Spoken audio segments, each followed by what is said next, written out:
This History Burst video is a quick context one based around the concept of rebellion and repression. It'll give you all the information you need at a basic level to function with the later part of Norman rule. If you want more detail, then head back to the YouTube channel for some of the stuff around essay planning.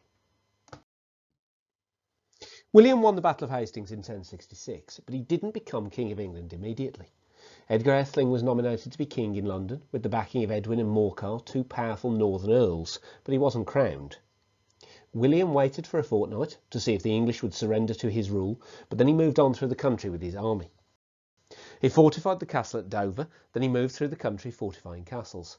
He circled London rather than directly assault it, but he was able to force a surrender once Edwin and Morcar returned north to their own lands, leaving London too weak to resist. At that point, Edgar Atheling surrenders. William decided on an early coronation, set for Christmas Day. Tensions were still high.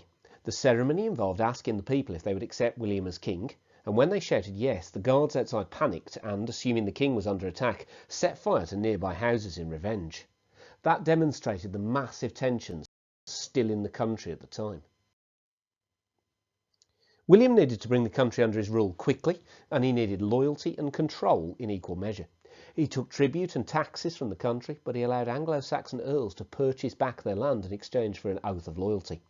Key lands like Kent and Hampshire were given to loyal Norman lords, including William's half-brother Odo.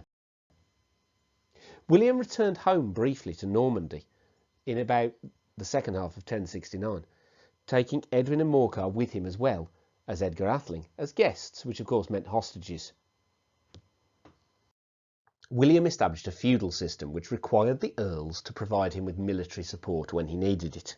This system was first used to raise part of an army during the Exeter Rebellion.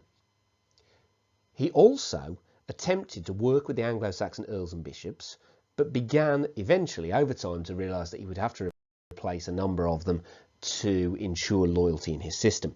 By 1070, only 3 of the 15 bishoprics, the area of land controlled by a bishop, were in the hands of Englishmen. This allowed William enough influence to impose a new rule on the bishops. The church was also to provide a certain number of knights on requirement, the same as the earls, when the king required them.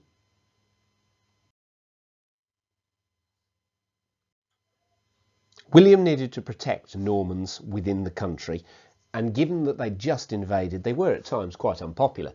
He introduced a new law called the Murderum Law. By this law, if a Norman was found murdered, then the lord of the murderer had to produce him within 5 days or face a massive fine. If the culprit remained at large, the community paid the fine. Now that was about protecting Normans from a murder and then the murderer disappearing back into the community, that the whole community would have to bear the penalty if a Norman was killed. In 1069, a large Danish invasion fleet arrived in England and met with Edgar Atheling. York was again attacked and the defenders were almost overwhelmed. To prevent the attackers using the wood to bridge the castle moat, the Normans set fire to houses around York Castle.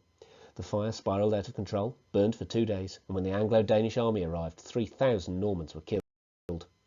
Eventually, William bribed the Danish to leave without further battles.